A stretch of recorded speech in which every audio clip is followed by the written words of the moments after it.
तो पुण्यात्मा जो प्रसंग चल रहा है कि इन दृढ़ आत्माओं ने परमात्मा के प्रत्येक आज्ञा का पालन कर लिया। अब जैसे बात चली है कि ज्ञान देकर ही आप ले जाना अपने बच्चों को, आपका ज्ञान स्वीकार करें आपका। अब जैसे परमात्मा मिले थे हजरत मोहम्मद को, जिससे मुसलमान धर्म चला, अब वो अच्छी आत्मा थी लेकिन दृढ़ नहीं थे, अच्छी आत्मा थी, दृढ़ भक्त नहीं थे वो। अब यहाँ उनके लाखों शिष्य हो गए थे, परमात्मा उनको आए मिले, जैसे वो अपने विधान अनुसार अच्छी आत्माओं को मिलते हैं। गोता मारूं स्वर्ग में जा बैठूं पाताल, कह कबीर में खोजता फिरूं ढूंढता फिरूं अपने हीरे मोती लाल। हजरत मोहम्मद जी को मिले, हजरत मोहम्मद जी को कहते हैं हम वहां ले गयो सतलोक में, इच्छा रूपी वहां नहीं रहो। उल्ट मोहम्मद मैल पठाया, गुज बीरज एक कलमा लाया। रोजा बंग नमाज दई रे, बिस्मिल की नई बात कही रे। अब जैसे परमात्मा कहते हैं हम हजरत मोहम्मद को वहां ले गए, जैसे नानक साहिब जी को ले गए, गरीबदास साहिब जी को ले गए, धर्मदास साहिब जी को ले गए, और गीसादास साहिब जी को, दादू साहिब जी को ले गए, मुल्कदास साहिब जी को लेकर गए, फिर छोड़ दिए। उन्होंने दृढ़ होकर के भगवान की प्रत्येक बात को स्वीकार किया। उन्होंने तो वहीं कह दिया था भगवान हमें यहीं रख लो, लेकिन हजरत मोहम्मद वहां नहीं रहे, अपनी मर्जी से न बोले नहीं जी मैं तो वहीं ठीक हूँ, और वहां भी मैंने बहुत प्रचार करना है, बहुत अभी तो काम अधूरा रहता है। अब परमात्मा ने सोची चल इसको कुछ राहत दे देते हैं। उसको उनको क्या बताया फिर परमात्मा ने कि रोजा बंग नमाज दई रे, बिस्मिल की नई बात कही रे। हजरत मोहम्मद जब पहली बार गए तब तो वो काल तक सीमित थे, पर्दे के पीछे से आवाज आई थी नमाज करो, 50 नमाज करने की कही थी। फिर दोबारा प्रार्थना की, कुछ कम कर दी, फिर और प्रार्थना करी, फिर कम कर दी। लास्ट में 5 बार की नमाज पर फाइनल हुआ था उनका कि 5 बार तो नमाज करना ही करना पड़ेगा। और रोजा मीन व्रत और बंग आवाज लगाना, हे भगवान दया करियो, आवाज लगा कर आप ये साधना करना। तो कहते हैं उस हजरत मोहम्मद जी जहां से ये आदेश लेकर आए थे उसमें भी उस काल भगवान ने भी इनको बिस्मिल करने का आदेश नहीं दिया था। क्या बताया है कि रोजा बंग नमाज दई रे, बिस्मिल की नहीं बात कही रे।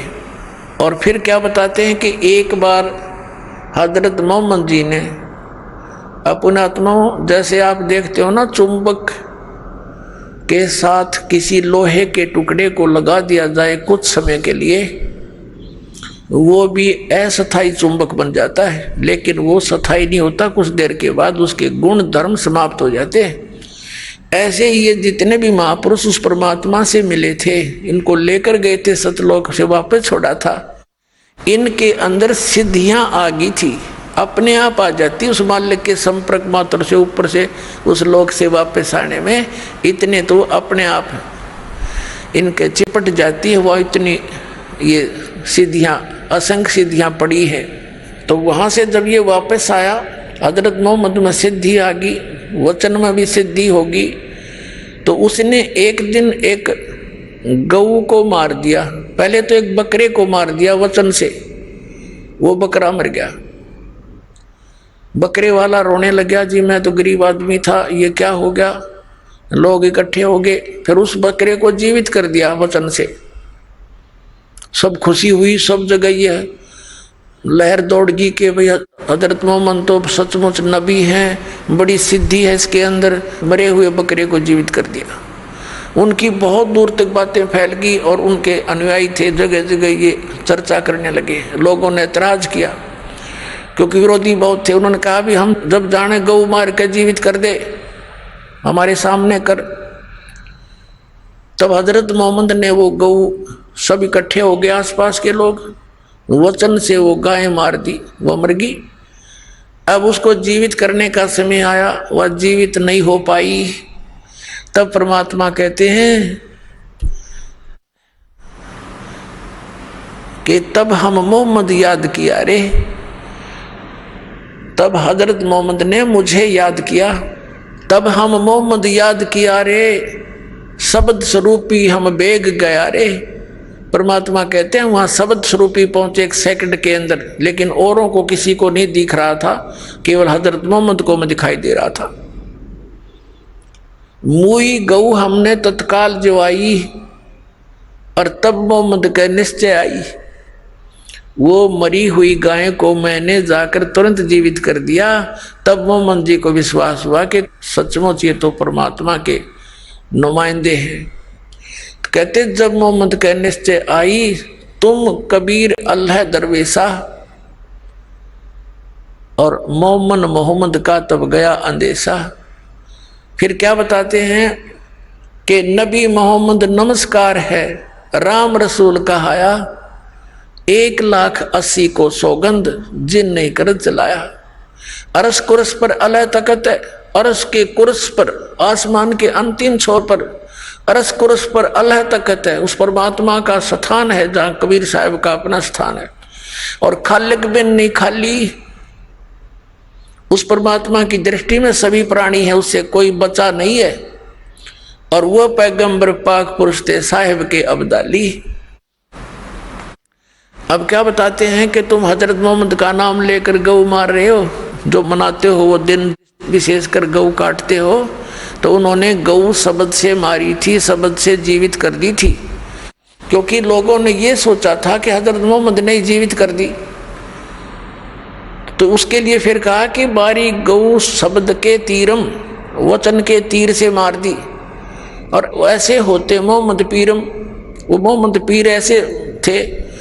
और शब्द फेर जवाई, अंसा राख्या गोसत नहीं बाखा, ऐसे पीर मोहम्मद भाई। अब परमात्मा देख अब पे तो सारा काम करे और फिर उसको शाबाशी दे रहे हैं। अरे हजरत मोहम्मद तो ऐसे महापुरुष थे, उन्होंने वचन से गाय मारी थी और वचन से जीवित कर दी। मांस नहीं खाया उन्होंने, जीव की रक्षा करी, और तुम मांस खाते हो उनकी आड़ में। तो उसके लिए कहते हैं वो पैगंबर पाक पुरुष थे साहिब के अब्दाली, वो महापुरुष थे, पवित्र आत्माएं थी। तुम उनके जब में ये पाप करते हो खुद और नाम लेते हो उनका। नबी मोहम्मद नमस्कार है, राम रसूल कहाया, वो तो आदरणीय महात्मा थे, महापुरुष थे और परमात्मा के नबी कहलाए। और 1,80,000 को सौगंध, कसम है उन 1,80,000 मुसलमान बने थे जो उनके सीधे शिष्य थे, उन्होंने कर चलाया। उन्होंने ये जुल्म नहीं किया जो तुमने शुरुआत कर रखी है। और कहते हैं अरस को उस पर अल्लाह तकत है, खालिक बिन नहीं खाली। और वो पैगंबर पाक पुरुष थे साहिब के अब्दाली, वो तो पवित्र आत्माएं थी, उस परमात्मा की कृपा पात्र थे। तो इस प्रकार परमात्मा ये कहना चाहते हैं कि ज्ञान से ही हम वहाँ ले जाएंगे।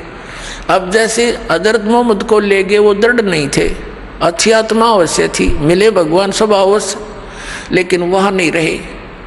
और ये देख कौड़ कहानी बिगड़ गई उसके बाद यहाँ पर। तो इस प्रकार इस ज्ञान से ही हम सतलोक जाएंगे, क्योंकि हमें ये दृढ़ विश्वास होगा कि जो ये ज्ञान दिया जा रहा है ये ओनली इस दास का नहीं और केवल एक बनावटी इतिहास का नहीं, ये स्वयं गॉड गिवन परमात्मा ने आकर बताया। और फिर अपने गवाह बनाए, सतलोक ले जाकर वापस छोड़ा उनको, और उन्होंने यही बताया